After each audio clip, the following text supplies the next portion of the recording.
I would like the benefit of your eye. So what do I do when my eye starts to wander?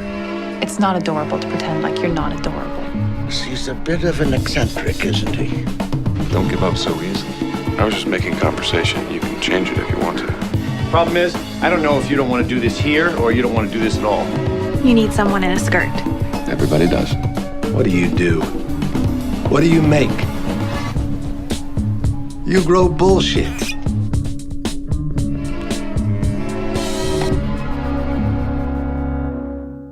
Welcome to Mad Men Men, the weekly show where we discuss a show that used to come out weekly. Each week, we take a look, or a close look, I should say, at an episode of the AMC series Mad Men, which ran from 2007 to 2015. And we are changing the conversation of the show all these years later, where none of us, or one of us, is a first-time watcher of the show. I'm butchering it this week. One of us went through it one time back when it was airing, and then there's me who watches it every few minutes. I'm John Negroni, and let me tell you something about Mad Men. Because as usual, you're turning it into something about podcasts. Sorry, I have one more. They want me because I have all the podcasts from the same scene.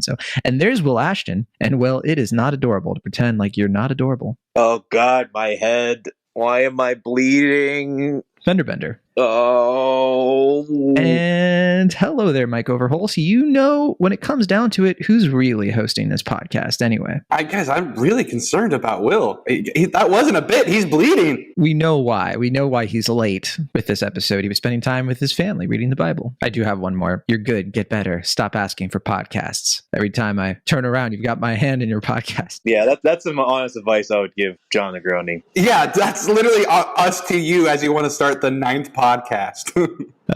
This week we're talking about season 3, episode 7. I have that right? Yes. Episode 7, aptly titled 723. This one was directed by Daisy Von Schurler-Meyer, who I don't think has ever directed an episode of the show before. I was going to say, I was so excited to see her name because I just saw Party Girl earlier this summer for the first time. Are you a fan? Well, yeah, I mean, I had been meaning to watch Party Girl for a long time, and that's like her claim to fame, like her indie novelty film. Yeah, the 90s. I like the soundtrack of that movie. Yeah. I haven't seen any of her work since then. I don't think she's made a movie in a long time. Yeah, I don't know if she's made movies in a while. I know she also made like a Madeline movie with Frances McDormand. She's worked on a lot of shows though, like Mad Men, and she's worked on like Yellow Jackets, one of the most recent shows, and Walking Dead, a lot of AMC stuff. But yeah, she directs this one, and this episode was written by Andre Jacquemetton and Marie Jacquemetton and Matthew Weiner. The Jacquemettons, of course, long time Mad Men writers. This episode came out September 27, 2009. Takes place July 20th to July 23rd, 1963, as the title helps us remember. And this episode, we do have a perk in the ratings. So if you all recall, when we were at the Fog, episode 5, we were at 1.75 million. Then Guy walks into an advertising agency. It mowed down the competition, but it went down a little bit, 1.57. It lost a foot.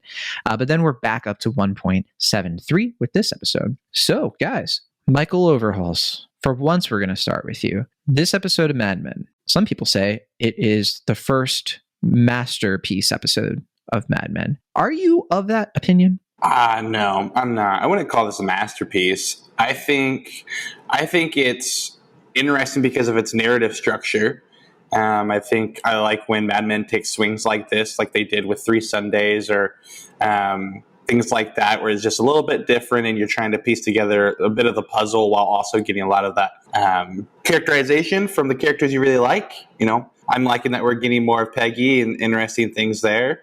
Also, I love when Peggy gets her rocks off, no matter who it's with, just because she deserves it. She shouldn't ask for things, including orgasms. Well, so you're happy with her going a little far with Duck there? I'm not happy because I really don't like Duck, but I'm a feminist. I'm going to support my girl even through her bad decisions. You're just glad she came. Look at it this way. One way or another, she's going to get a raise. God damn. Now, Will, you did text me where you said, John, I think this is a masterpiece episode of Mad Men. Can you bring it up on the show? That I said that. And I said, sure, Will, but we'll probably start with Mike so he can agree with you. Do you have a response? I really do like this episode. I mean, I don't know.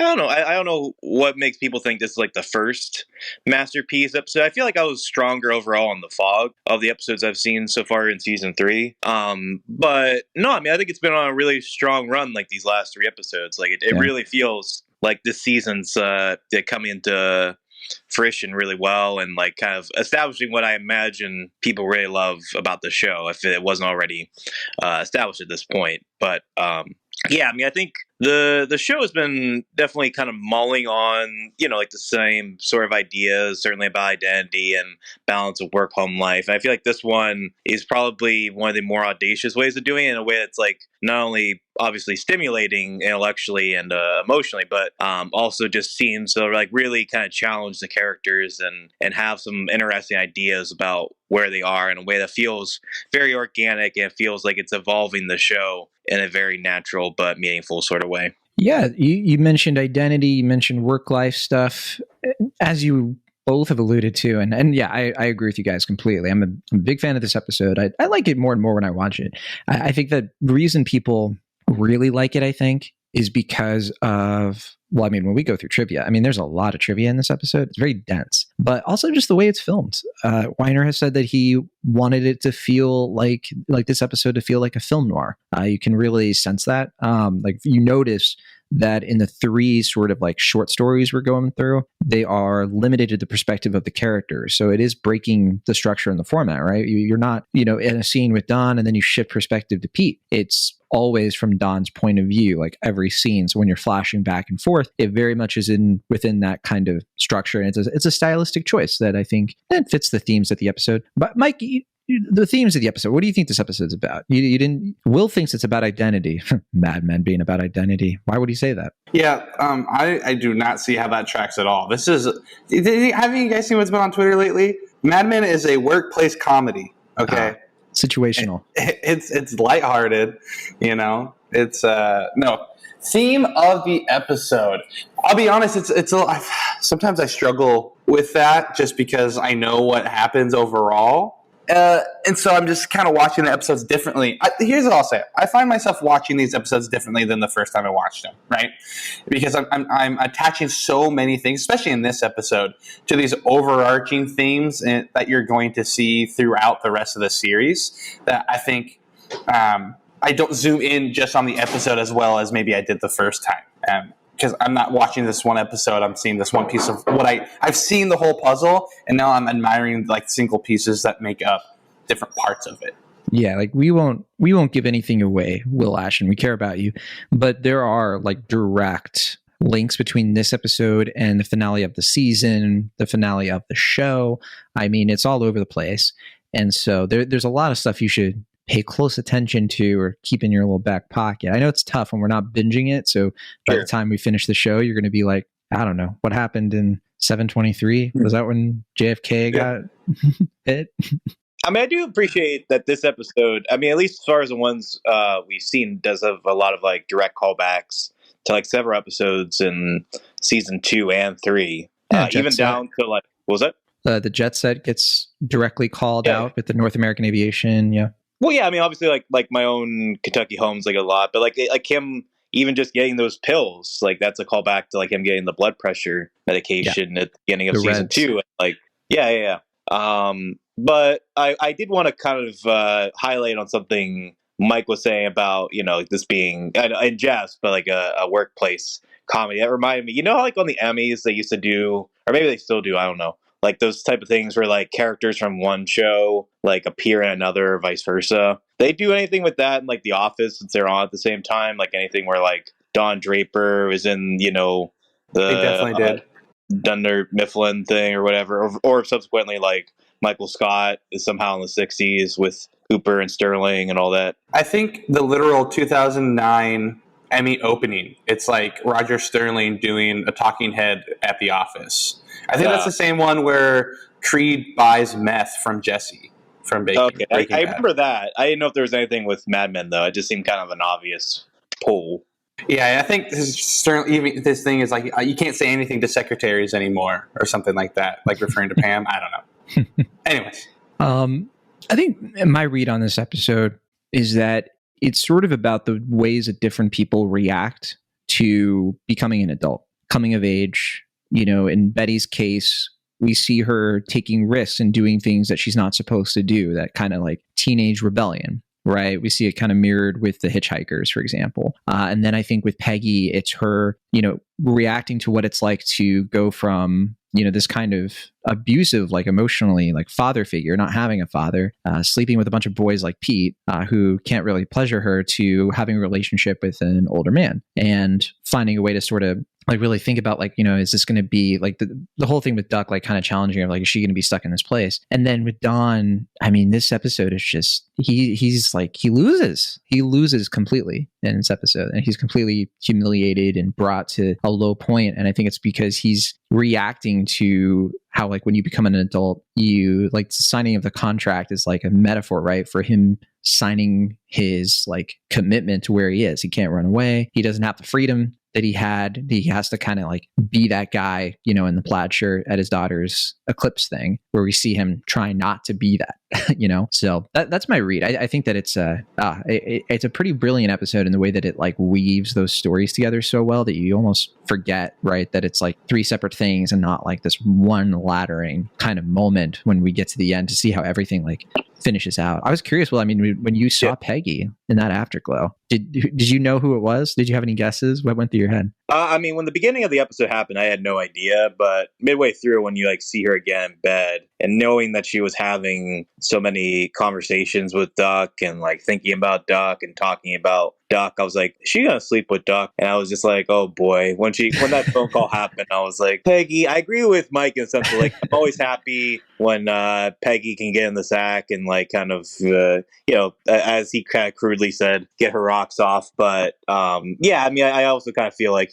she can do better than this. Like, what's she doing here? I agree. But yeah, I mean, I think the eclipse thing, as you mentioned, is a sort of fascinating tie around for this episode in the sense like everyone is kind of trying to desire or look at the thing that they can't have or feel like they want something that is not tenable in their grasp. And Hilton has the wandering eye. Yes, yeah, the wandering eye, exactly, yeah. So, yeah, I mean, Dawn wanting that independence or that sense of, like, maintaining the option to not be tethered to anything. Peggy kind of wanting affirmation or some sort of desire to, like, be able to elevate or move up the ranks. Betty kind of wanting some sort of male figure that can, you know, emotionally, intellectually, romantically stimulate her. Even Suzanne, I think that's the name of the teacher, right? Yeah, Suzanne Fairley. Yeah, kind of also wanting like an adult figure, a man in her life, but also not really wanting it at the same time. Like that's not my read of her character. I get the sense that she is a fully realized sexual adult. Sure. And that she's kind of like, she knows how to play hard to get. That's what I'm saying. What I was trying to say was that, like, I feel like it's about kind of that attraction. Like, she's like more into like the flirting than like actually kind of settling down or being with Dawn. And like, she's almost kind of attracted to that mystique. And she calls him out, right? And she breaks the mystique. Yeah. Yeah, that's what I mean. It's like a fascinating kind of push and pull. So, yeah. It's something like she wants and doesn't want. So it's, yeah, I don't know. Maybe I think it's Weiner who compares her to, it was either Weiner or one of the writers said that like she's a lot like Joan in that way. Like you can like kind of compare them pretty easily. Yeah. No Joan in this episode, I just realized. Yeah. Well, I mean, she's not at Sterling Cooper anymore. I mean, that's it, isn't it? There's not a lot of, there's a little bit of Pete, not a lot. We don't have a lot of the side guys. We don't have a lot of Cosgrove, Harry, everything. It's focused. Like it's a very focused episode. We really stick with the crew, the main three here. Mike, we've said a lot. 4 or 5. Yeah, with also Connie and Suzanne. Mike, I don't know where you stand on that. I mean, and I wasn't sure if there was like a story here that you thought stuck out more than the others. Yeah. So before I say anything, I will argue to Will when he said that Betty can do better. Evidence has not shown that Betty can do better. I would implore you to name one person that she's fucked that she should have, because it's, you know, a baby and going into college, Pete and Duck basically at this point. Well, And we're lucky she didn't fuck Tom Hanks' son. Yeah. I'm not saying she has had better. I'm saying she could do better. Based on where's decisions? Or Peggy, excuse me. Well, I mean, I think we've seen Peggy be a mature professional businesswoman, have discerning taste in some circumstances, right? Sure. You know? No, okay, so that leads me to, so I think it's easy to think Dawn's the more interesting plot line in this episode, but sneakily it is Peggy, because what I love about this and her interaction first with Dawn and then what happens with Duck is that, right, everybody assumes she screwed her way to the top at Sterling Cooper, right? It's going from secretary to copywriter next to her former boss. That's always been the scuttlebutt around the office, but it hasn't, right? She feels like she worked for that. She worked her ass off, and that she would be in a place where she can have that relationship with Dawn and ask about things, and she feels like that's her mentor, right? So when she gets chastised, what does she do? She turns around, goes to the other boss, and sleeps with him immediately. And I don't think that's an intentional decision as much as I think it's subconscious, but it is a full 180 of everything that people thought of her to get to that point, and now she's kind of self-fulfilling that, and we'll see how she chose one path at Sterling Cooper, and now I think we're going to see her. This is a start of the other path that was an option for her, like kind of succumbing to the pressures that the rest of the ad men would have just as a woman, and I just think that's terribly interesting. Well, I think Duck kind of says it without saying it, that she knows and he knows, they all know, that she's always going to be looked at as a secretary. And that's a very typical thing at Sterling Cooper. Like, she's always going to be viewed as a secretary there. And that in order for her to not be viewed that way, to be viewed as a person who earned her way to where she is, she has to go to another agency. And that happens in real life. That happens when you're in an office and somebody gets promoted from a position that is like, you know, secretary or janitor or anything like that. It can be really, really challenging for the people who knew where you come from to see you kind of get to that next level. Depends on the workplace too, obviously. But yeah, I think that is clearly what's going on in her head, where she just feels like her going to another agency would be not necessarily like a wandering eye, but more sort of like moving on, you know, breaking up with Sterling Cooper and trying to, you know, this is her time. Well, I was going to say, going off of that, what Mike was saying, when I was reading the Matt Zoller-Seitz book, he makes a really interesting note that, like, kind of going off what we said before about, like, the show always dealing with the idea of work and home life. This episode in particular has a lot to do with, like, the intertwining of work and sex. And, like, with Peggy in particular, it's this idea of, like, she's literally getting into bed with, like, the other potential job employer with Duck. And, like, even throughout the episode, you know, like, Connie has, like, very sexually charged language when he's, like, talking to Dawn, kind of formally and informally. Like, Roger's obviously, like, kind of breaking bounds and, like, you know, kind of having this sort of, like, taboo conversation with Betty, and he's had a Speaking kind of callbacks, right, to the first season with him. Right. With their kind of complicated history. But then also with Betty, there's that conversation that she has with, I think his name's Henry, the guy that she meets with, where it's Henry like this, like, Francis. I know him. Mm-hmm.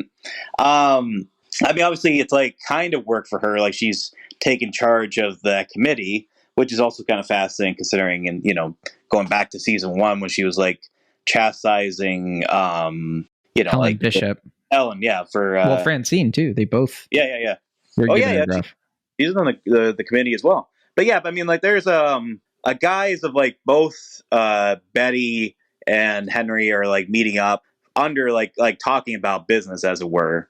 But it is, you know, like, kind of a secret date, and you know, like, they're trying to act like it's not, but it is. And I mean, it's this idea of, like, intertwining of, like, business in its own way is also kind of a negotiation, the same way that you know, sex or flirtation can be. It's this idea of, like, you know, kind of finding a common ground, like this idea of, like, interacting with another person, flirting, being kind of, like, open to different things and all this stuff, standing your ground. And it's just like a way that, in addition to the eclipse, kind of ties all these different characters and their desires and motivations, as it were, together, which, I think also makes it really, another way this episode becomes really tighter and stronger. Yeah, the key scene that proves out what you're saying is when Don looks to Betty when they're talking about the contract, they're fighting about it.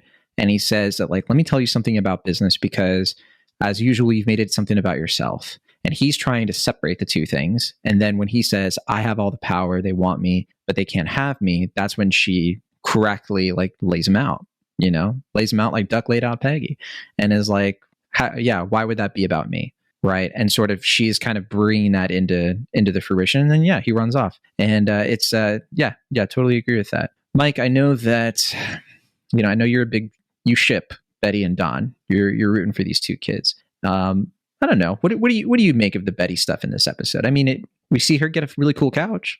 Would you consider that a cool couch? It's Victorian. It's hot. I would say that another callback to another episode, right, where they've been talking about decorating everything. Terrytown, is kind of brought up again. Mm-hmm.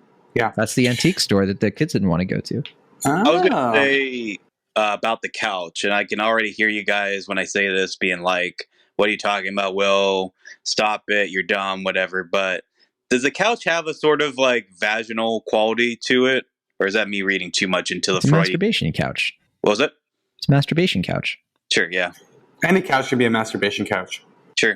I think this one, it's like we see her kind of starting that motion. Well, that's what I mean. Yeah, like there's like that, like it looks kind of like, vaginal in shape, but also like, like when we see her laying down the couch, like there's that prominent shot of her like kind of like rubbing her legs and all that. That's the point, right? I think there's a reason why she fills the hearth was empty before. She fills it with something that reminds her of this man. And then also the Victorian era is all about sexual repression. Mm-hmm. And so like that repression is what like brings out things like wanting to masturbate and, having kind of like a sexy kind of persona or sexy like agency in a time where things are more repressed, which is like very much the 60s contrasting with the Victorian era. Yeah, but also like the like when she has a decorator, they keep highlighting like the fireplace, and then the couch ends up being right in front of the fireplace, and it's like supposed to be quote unquote like the center of the room or whatever, and like using it as a kind of like cover, whatever it may be, like this hole or the center, this emptiness, whatever it may be. I don't know. Well, and you'll notice, right, because what you'll notice that when Don walks in at the end of the episode and he looks at Betty, and he doesn't even notice the couch. He doesn't notice that this guy has come in and filled the hearth. It just doesn't. They even established that he has an eye. He notices this stuff, but he just doesn't care. He's not interested at all. Sorry, Mike. We teed you up. Lucky. Yeah, it's lucky for Betty though that Don had her move the end table to the other side, or else the couch wouldn't fit. That's true. Well put, Mike. Well put. Thanks. No, I think the Betty stuff is interesting.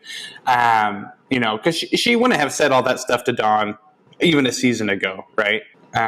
So the fact that she does stand up to him, I also think the Roger call is super interesting because she seems very on Don's side. So like she's still like externally to the rest of the world, playing the housewife and defending Don and putting Roger in his place rightfully.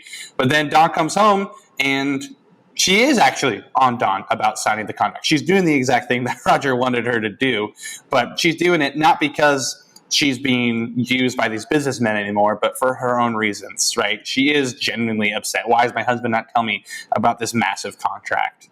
So I think she understandably is like, where do you think you're going to be in 5 years? And I think she recognizes, especially with him just like blitzing off to California and not saying anything, like she knows that like that resistance that he has to anything that ties him down is that strikes a very profound nerve in her, and rightly so. Great episode. I mean, now are you guys seeing why people like this episode so much? There's a lot here. It's good stuff. I like the episode. I'm just, I think masterpiece is a term that we should hang on to a little bit. No, I agree with that. I think the other thing we haven't talked about too much in this episode yet is that we've mentioned Conrad Hilton, but that opening scene, I really, really love it. I mean, the power dynamics of it, the way that it mirrors Cooper at the end blackmailing Don, and how you'll notice that when Don goes into the office, he sits down in front of Conrad. But then at the end of the episode, when Cooper is in his chair, he doesn't sit down. Mm-hmm. And you see that that's like his kind of, I guess it's like a little mini rebellion, isn't it? Yeah, I do appreciate that. Like, yeah, similar to how Peggy is trying so hard to like be an adult. In this episode, this is probably the most like petulant we've ever seen Don. Like, he's just like very craggy and just like irritable and just like yelling at people and like crossing his arms and being like, no, I'm not going to sign that contract. No, I'm not going to sit down, and like huffing and puffing and all that. And yeah, I mean, and also I was going to say, a lot of great bird stuff in this episode. That was a lot of fun for sure. He steals the entire episode. Not even, I mean, obviously that ending scene is great. The Sacagawea line, who even knows who's signing this contract line. Yeah. But I get the on the table. Putting the feet on the table and then saying that he was an eccentric man is just so great. He's an eccentric man, isn't he? Sitting in front of his sex painting, like. I do, and you know, it reminds me a lot. There was that moment, you know, when we did Cinemaholics for the first time, and Will came over to sign the contract. I was blackmailing him and everything, and you know, he signed the contract and said, "I want no further contact with Michael Overholtz." You know, but hey, I mean, here you are now, Mike. I mean, you guys, maybe there's hope for Don and Roger. I don't know. That's the dark history of why Maverick is no longer on Cinemaholics. That when I signed the contract for 3 more years on the show, I was like, I'm not in contact with Maverick anymore. God damn it. Tough. To his credit, it's a pretty good metaphor. I have a lot of trivia to go through. And we don't have a ton of time. I know we probably all have more to say, so I can maybe hybrid the rest of our convo through the trivia if you guys are interested. It's all chronological. Hey, let's change the narrative structure. Let's try something new. Let's do it. I love it. Yes. Yeah. So starting with the Hilton stuff.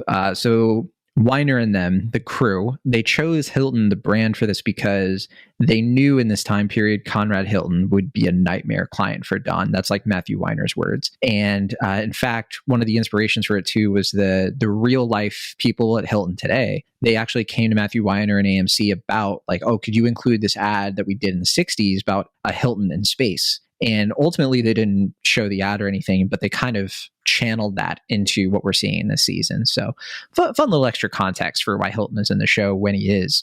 And Conrad Hilton being a very deliberate choice of a character, yeah. Yeah, and I was going to say, I mean, I found this out through the Matt Zoller book as well, that the 3 hotels that Dawn is trying to like be a client for, 2 of them are called Sattler and Waldorf. That's the names for how they get the Muppets. Hell of a salad. Hell of a cocktail. I was going to say too that I think the word that Matthew Weiner, I think it was Weiner who said this, that they used for Conrad to Don is like he's Don's Achilles heel, because like you notice like Don just he's perturbed a bit by Hilton, like he's struggling with it. There's a lot of commentary too that Weiner has given about how, especially in this episode, he's kind of being greedy about the Hilton business and kind of hiding it from everyone else and holding it to himself out of this like pride because he got this and they didn't. And that's another sort of pointing of like how childish he can be, I think. So Can I say one thing about Conrad Hilton?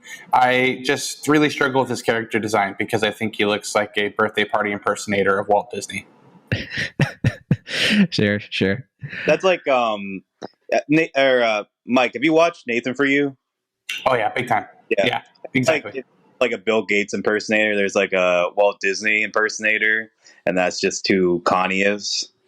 If you Google pictures of Conrad Hilton, like or just like Hilton's from that time, he does not have that mustache. I don't know. I can't. I'm glad you brought that up actually, Mike, because you know Hilton has said that he's from Texas, right?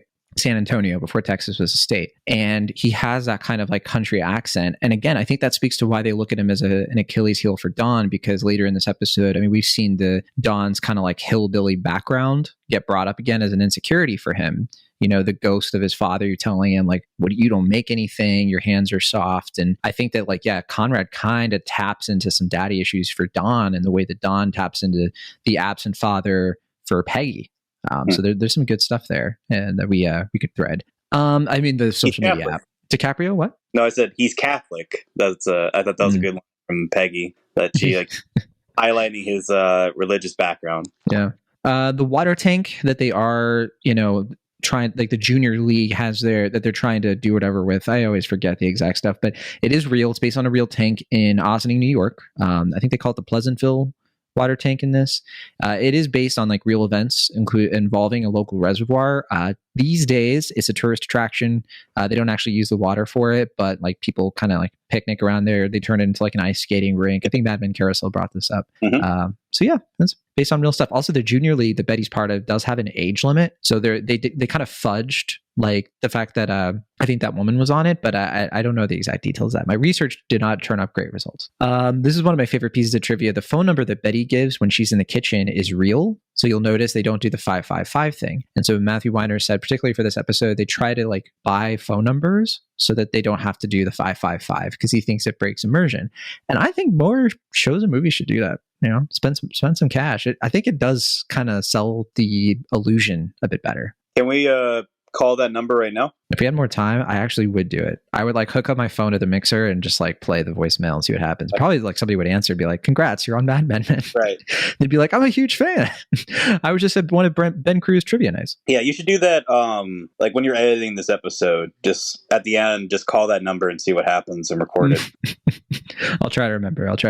Bobby hanging up the phone on Betty is pulled straight from Matthew Weiner's childhood. And I think a lot of people probably relate to something like that happening. Mike, you're nodding. Did you ever do that? Like, because we're old enough that like we had landlines, we had like that kind of thing going on. I remember having such strict rules over the phone and like what to do with it, what to say when you answered it.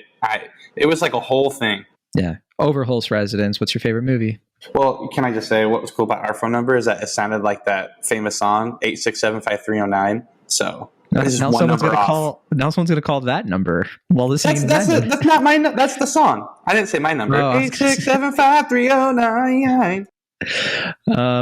When Henry is making the call to Betty, he's doing it from Rockefeller Center, and you can tell because the church in the background of the window is based on a real place, and they were trying to like kind of subtly include that. And also, Rockefeller Center is only a few blocks from Sterling Cooper, so you have a little bit of that extra sort of like, you know, connection to how close Don is to this situation, but doesn't even realize it. Oh, that reminds me. I was also going to say the parallel with, obviously Don trying to land a hotel client, and then also like Peggy having sex and good stuff. Yeah, there's a piece of trivia about the hotel we'll get to, actually. So hold that thought. There was a little bit of conversation about this between Weiner and one of the writers about how contracts were, not the norm in the 60s. But Weiner was like, well, they were, but like, they were not the norm, but they would be for a guy like Don. So like when you get to that partner level, like it wasn't something that was like as commonplace as it is today to have a contract, but the logistics of it, like why they want him to have a contract, that's real. Like, that's like, clearly like if Don could like take Hilton's, take Hilton as a client and just like leave the agency. So like that's way too dangerous for Cooper, Roger, and Lane to have, without Don actually, because he secured the business. He has a relationship with Hilton and they don't. And that's kind of crossing this like imaginary line almost, or invisible line.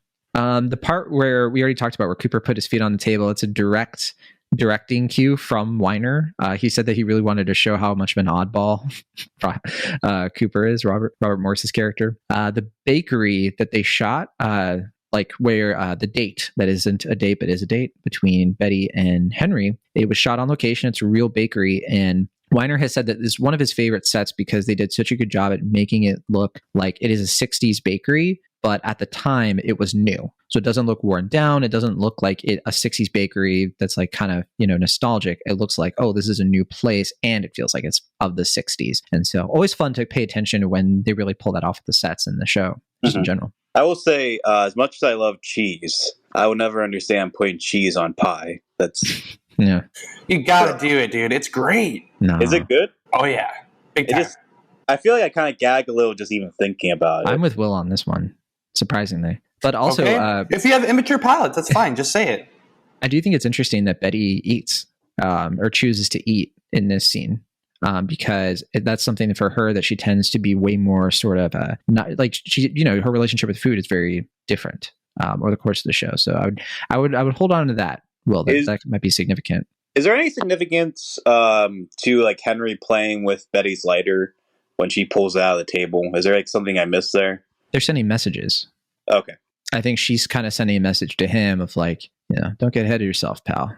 Like she's still trying to keep up these certain pretenses, but also like she's fascinated. We didn't mention this, but I mean, you can tell she was obsessed with him because she is like, oh, I see him in the papers and like easy to miss, but it's like, oh yeah, you are looking for the guy. You've been thinking about him. Right. I just didn't know if it was like him lighting her fire or like just something else. I didn't know if there was something more kind of direct that was kind of going over my head or something. There's something else with the lighter that we're going to get to in a second here, actually. But well, first though, the his master's voice thing that Henry references based on an ad from 1908. I know it.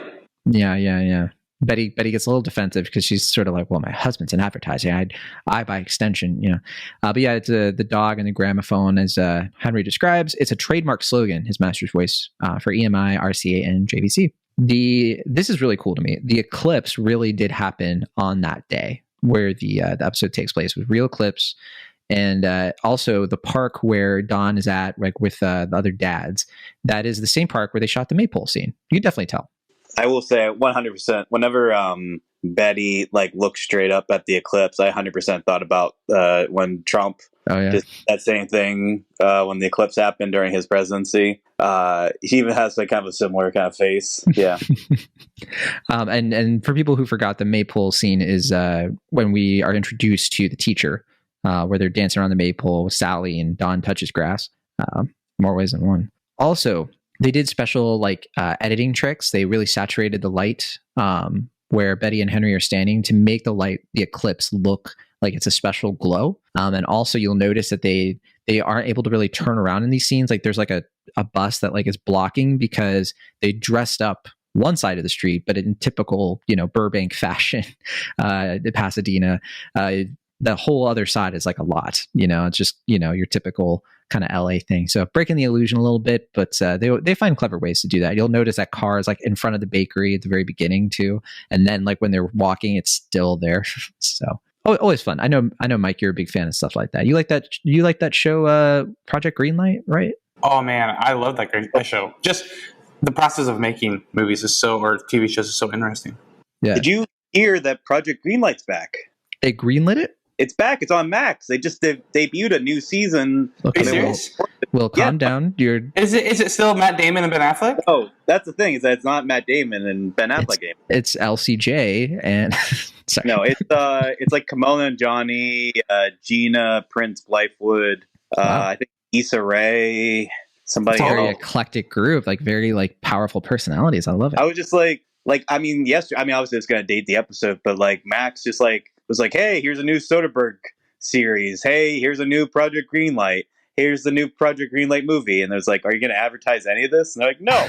I already kind of dated the episode when I mentioned Threads, which for all we know by the time this episode comes out might not even like exist anymore. We'll see. Yeah. This is one of the coolest pieces of trivia I have. The Victorian fainting couch we've already talked about. It is the actual couch in the movie She Done Him Wrong with Mae West. 1933. It's where she has that famous line. I think it usually gets misquoted, but something along the lines of like, come up and see me sometime. And they got that from a prop house in Hollywood. It's 9 feet long. And it's really cool to see like the couches, it's still in such a great condition, for being like so old. And obviously it must have been very, very difficult to take care of it. But I thought that was pretty cool. I can't imagine the musk coming off that couch. Yeah, because of the master bit. And also the hotel thing, that you're referring to, like Grey has their meetings in hotels. That's based on real things that would happen back then. Specifically, they Weiner and them have said like, oh, we were kind of nervous about like dissing Grey or dissing their office, like where Duck says that thing, like how it like looks awful, and maybe they went a little bit too far. But it was just like a fun little tidbit of like how Sterling Cooper differs from Grey, like Grey being in a hotel, like conducting their business there, does kind of like speak to Will, what you were talking about, like the whole sort of like balancing like the work and the romance, and like finding that really thin line, Well, not just romance, sex. I mean, I know you're sorry, I'm such a romantic at heart, yes, pleasure, business and pleasure. That's the phrase, exactly. the terminology. Yep. And then the lighter thing. So there's a moment when Don's talking to Roger's trying to like persuade him to do the contract. You can see that Don is filling his lighter with Zippo fluid.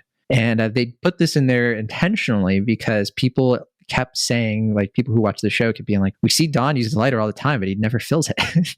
So they're like, fine, we'll show him doing it in front of Roger to show how disinterested he is or how disinterested he is in Roger's pitch about the contract. I mean, that's like one of those things that like when people are like, how can we never see characters in the bathroom? So it's just like, it's always just sort of like implied, but that's a fun way. We'll get to it. Great. Yeah. Can I just say about that scene, we're talking about Roger, I really like how we go from last week, or if was it last week, of I'm not even on the chart, to him being so concerned about how they don't think he does anything. But then he doesn't do anything this episode, right? He pisses Don off, he goes about the wrong way with Betty, and then Bert's the one who gets him to sign the contract in the end. Yeah. Well, I think the thing that he does, calling Betty, does work ultimately to an extent, because it pushes Don, the friction between him and Betty. And I think that helps spur things. But of course, it has the consequence of Don no longer wanting to speak to him. Also, there's a lot of jealousy that Roger has, both for Don in landing the Hilton account, but also the David Ogilvy book, Confessions of an Ad Man, which you can tell Roger's just like, man, why didn't I think of that? Building this notoriety for Sterling Cooper by writing a book that's all about how great I am. Right. And so you can really see that, like, that's something that's like gotten under Roger's skin quite a bit. And I think that he sort of sees Don as the David Ogilvy that he wants to be. And it's a huge struggle for him. The actual book, they wanted to fit the book into the show, but they couldn't because they hadn't come out yet. So that's why they have that line about how Roger has the galleys. So he has the advanced reader copies. Makes sense. Have you read that book? Yeah, we studied it in school. I went to school for advertising, as the listeners, I think, know at this point. And I mean, it's very much a book about advertising in the 60s with nuggets of wisdom, but mostly it's about a man who is really full of himself. A regular Roger Sterling, hence the character is very much based on an amalgamation, I think. Don Draper and Roger Sterling are like an amalgamation of David Ogilvy in a lot of ways. Is it worth reading? Depends on like what you're hoping to get out of it. I mean, I think the historical context of it is more interesting than the like getting anything out of it in terms of the advertising. Like, I feel like a lot of the stuff involving like the advertising is now pretty basic information. It's cultural osmosis through the show as well. But I just think that the book being of its time is the most interesting thing about it, in my opinion. It has been a long time though. It's been over a decade since I read it, so I don't know how I feel about it today. I thought it'd be like like the kid stays in the picture, like the Robert Evans book, where it's just like, let me tell you about what it was like making movies in the 70s. And it's like very professional and like kind of splashy and all that. I didn't know if it was like that, but with advertising in the 60s. I won't say it's too dissimilar, quite honestly. Speaking of books, Peggy mentions that she has read Conrad Hilton's book. And so she's talking about his autobiography, which came out in 1959. And it's called Be My Guest, which would go on to be a smash hit single for the Beauty and the Beast soundtrack. He has a book? Yeah, Pete eats the hell out of that line. I love it. I love that conversation that Pete and Peggy have, where they're like both trying to like talk about one thing, but the other person won't let them. She's like, I want to keep this. And I think Whiter even said in the commentaries, he was like, Peggy's never ever received a gift in her life. It's like what you get out of this scene, because she's like so like, I don't want to give it back. Like, I never get anything. It's beautiful. The part where Don is like pouring the whiskey doesn't have a label. And so you'll notice throughout the show when that happens, it's because he's going to drunk drive. And so they don't want to show Don drinking a certain label and that be associated with drunk driving for obvious reasons. So that, this is a little bit of a hack. If you ever notice a character drinking and the label of the bottle or even the bottle itself hasn't even been shown, that's a sign that they're going to do something very irresponsible. So that's like, you remember how, I don't know if it's still like this, but like with Apple related productions, like anytime like a good character is on the phone, they would have like a regular iPhone. But if there's a character that has like something else, it's like they're the bad, like you're not supposed to trust them because they wouldn't even have the gall to get a, iPhone and be, whatever. I'm watching Hijack right now on Apple TV, the Idris Elba show. And yeah, guess what? He has an iPhone. His wife has an iPhone. All the people hijacking the plane, they do not have iPhones. No comment. Yeah. So the part where the hitchhikers are talking about getting married to avoid the draft, this was happening at that time, although not that much. It was still pretty early. I think like Vietnam was not yet like really hitting the peak of cultural osmosis yet. It really was 1964 when this was picking up. But a lot of people were hitchhiking back then, a lot more than they do today. And also, this was a time when people were getting married to kind of get ahead of the whole draft. And so that is accurate, although it can be a little bit of like unlikely for the time, but still a thing that was going on. But I mean, I think that scene makes sense, though, in the sense of like it's fitting that Dawn would be appealed by them, not only in the sense of like they're trying to like rebel against their parents by getting married early, but they're trying to they're doing it because they're rebelling against the government to go to Vietnam. But you can tell he identifies with them. He's a runaway too, but they don't see him that way. Right. Ever. But it's then, like a tragic moment for his character.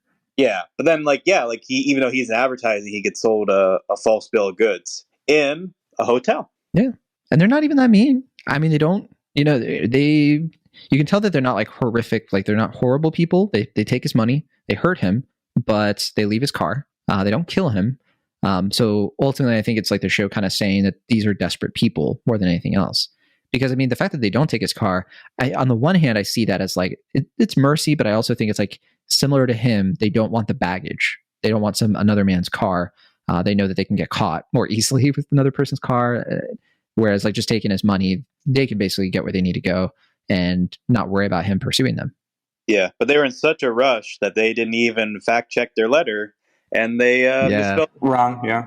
Well, he even says it's like, oh, who's got time for that fancy education? I did think about the parallels of Dawn with the Beatniks back from season 1 in this episode, though, because Dawn didn't fit in with the Beatniks, but it wasn't because of his age or, it was just because of the the Don Draper persona he's chosen to be. But here he's clearly like the old man in the room trying to stay hip. Oh, phenobarbital, I'll take 2. Yeah. Well, that goes back to like what Connie was saying though earlier in the episode, just like us old people need young folks to, take their energy or whatever he says exactly. Mm-hmm. Yeah, and I think that Weiner specifically said that they cast those teenagers, particularly not teenagers, they're in their early 20s, I think, or he is the guy. They picked them because they look harmless, and he wanted to make sure that they didn't look super dangerous or anything, because you do kind of want to see the contrast between a guy like Don who looks way more dangerous than them. He looks very creepy. That smile on his face, like he looks like he might be taking them somewhere to kill them. Quite honestly, I get heavy serial killer vibes. Obviously, we know that's not really what's going to happen, but it's just interesting, to kind of see that just how different these 3 people are. And then when we do get to that part where Don like sees the ghost of his father, that's I mean, what is both your reads on that? That's I think like his conscience, right? That's like his subconscious kind of trying to like call him out and be mean. Great joke, I'll say. Good delivery, good punchline. Yeah, well said. I was a lot more concerned with the fact that there was a Rainier beer can in the scene and that it was Quinn Nichols is it Quinn Nichols? Quinn something from Zoe 101. That's right. Yeah. She's going to be in the new movie, the reboot movie. She's marrying, what's his face, Logan or whatever. And this was her only a few years after that show, I think. So I didn't even include that in trivia because I was like, why bother? Can't bury the lead. We're almost through here. And also, Will, you already mentioned that the Reds are a reference, season 2, episode 1, where he gets prescribed them. Yeah. Also, the roadside motel itself, it was shot on location, real place. Even the warp and the mirror is real. And so they were kind of thrilled that they got to include that. And the last piece of trivia, I told you it was a lot. The last piece of trivia here is that the song that plays over the credits is called 16 Tons. And it came out in 1955. And it tells the story of a coal miner who works for a company who mercilessly takes advantage of his labor, takes everything from him, and how he can't get ahead. I got that from IMDb trivia. So pretty fitting, right? Yeah, I was going to say, I'm really glad you pointed that out because I thought that was such a great button for the episode. Yeah.